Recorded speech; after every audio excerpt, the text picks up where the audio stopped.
Hey, it's Johnny, and it's time to preview St. Joe Bears football with Brett Witkowski, who is listening to. Is that NFL Films music that you got going on? Yeah, that's old school ball, and that's what we've got going on tonight up at Yeah. Portage. Yeah, Portage Central taking on them. What can we expect for this game?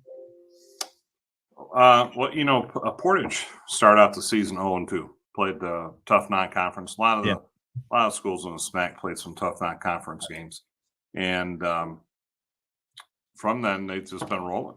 And their toughest game a couple weeks ago was when they played Mattawan. That was 7-0. So I should tell Bear fans that could be a really good game here tonight between the Mustangs and the Bears. You know, if you go back in history, there was like a 20-year period where 18 of the 20 years the championship came down to Portage Central and St. Joe, kind of like the Big Ten with the Big Two when it really came down to Michigan and Ohio State. So for this to be the last game of the year is pretty cool. Second time in 3 years St. Joe's played the last game for the conference title. 2 years ago, it was against Battle Creek Central up at Battle Creek.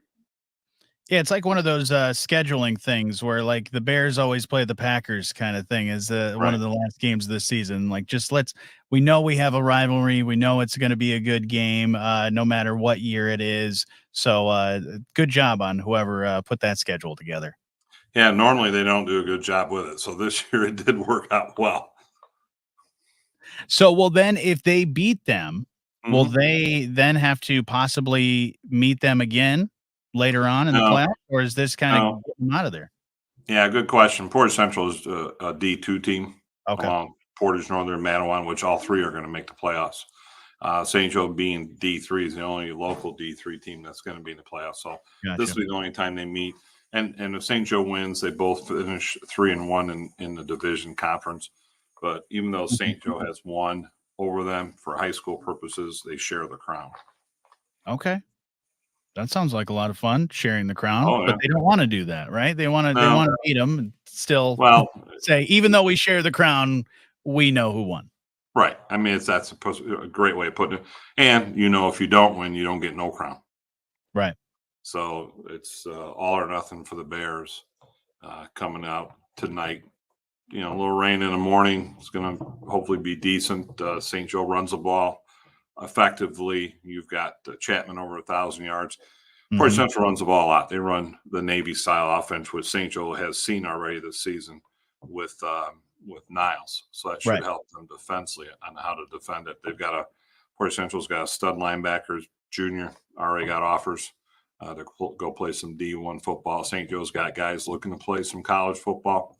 And so one of the best ways to get recognized is when schools are going to be watching the linebacker for Portage Central. Do you stand out against them? And if you stand out, coaches can say, hey, who's that other guy?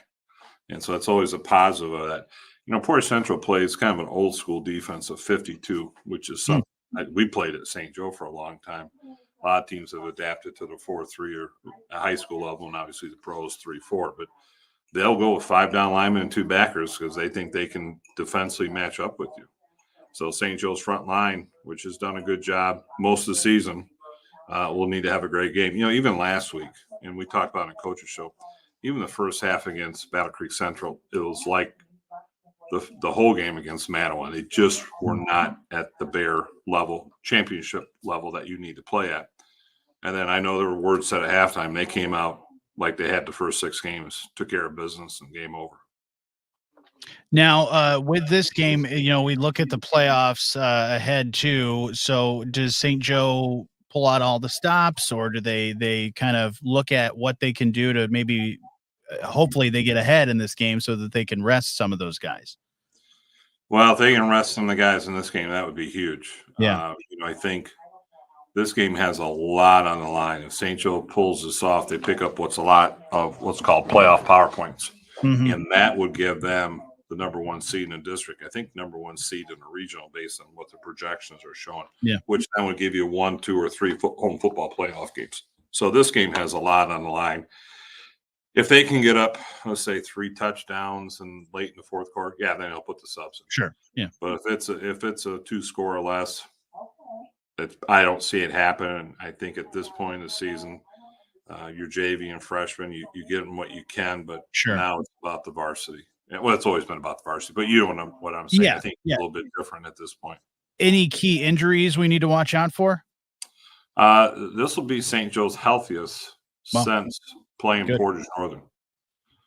They were banged up, which all teams are, Johnny. Mhm. At this point in the season, they were banged up against Manawan. Still no excuse. They were still a little banged up last week, but I think this week it looks like everybody's back. A lot of schools been dealing with illnesses going around. Everybody's been dealing with that. Sure. And I think this is the healthiest they've been since week 6. And even one of the guys who they thought may not be back for a while is coming back. So it'll be fun for the Bears. With a team like Portage Central, you can't let them get up more than one score. Mm-hmm. Because they like to run the ball. They're strong. They're physical. I anticipate a huge crowd on both sides up at that place, and it will be a playoff atmosphere, which I think is always a plus going into playoffs. I think when you play a game it's not competitive, Right. or in essence like a bye week, I don't think it does you a lot of favors. I mean, you see it at all levels of sports. Teams that get byes are not necessarily that's not necessarily a good thing. Unless you just you want to build on you want to build on the momentum, but like you said, if there was an injury or something like that, having a little bit of rest time might be good, but not always. Right. So you gonna bring the heater up with you? That's like asking me if I'm going to eat a cookie or not. Those are you gonna questions. eat a cookie as well? That was my second question. Those are questions that already have an answer ahead of time. All right. So I'm a little disappointed that you even had to answer. No, I mean, I was making sure you got road cookies. Oh, we have cookies. Okay, you got the Mama cookies. Roz, she'll be there so we'll get there at 5:10. We have a little routine. And then we stop at Shell Station, which is one of our sponsors. How's the gas, or how's the concession stand? Oh, press box food? Yeah. It's good question. St. Joe has Silver Beach Pizza. It's advertised as for. So that's always top notch. That's right up there. Lake Shore's was hamburgers and hot dogs. That was okay. I miss the days when they used to have the chicken. Oh, they had some, but the maker of the chicken passed away, so the recipe went with them. Trying to think where else we've been where else have we been this year? Boy, I'm drawing blank. Oh, Manawan. Yeah, not so great. No, it's actually pretty good. They had some good pizza too. Man, I'm just trying to think where we've even been this year. I feel like next year we need to do a pre-game video of just scoping out the concession stand. Just that. Yeah.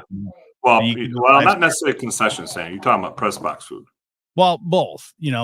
What's ever within reach, within distance, whether it be within reach of the press box or within distance during halftime to make a quick run to the bathroom and concession stand. That's what I'm looking for. I need the Bret Witkowski Yelp review on the concession stands in Southwest Michigan. That needs to happen for next season. But for this season, we've got a big game tonight, so looking forward to it. You'll have a pregame around 6:30, and then kickoff right around 7, and you can hear it on WSJM.com and the WSJM app, and on 94.9 WSJM as well, of course.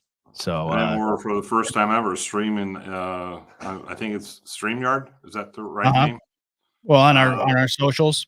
Yep, the Paw and Niles game. So we'll have Sean from WSJM News going up there to do play-by-play of that game. So cool. I mean, that's a huge game too. That's for the championship of the Wolverine Conference, 8-0 versus 7-1. Just schools are just a little bit smaller in St. Joe and Portage, but it's going to be. You got some great football going on in Paw, and some great football going on at Portage Central tonight.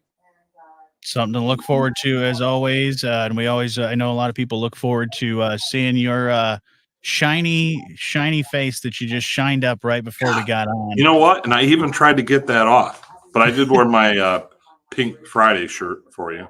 Well, not for you. But I like it. I appreciate it. Suffer from cancer, brutal disease. Yeah. We appreciate Real Men Wear Pink, and we appreciate you joining me for this St. Joe Bears preview all season long, brought to you by our friends at Lazer Graphics. Give them the stuff they want from Lazer Graphics. Go to their website, lazergraphics.com. That's laser with a Z.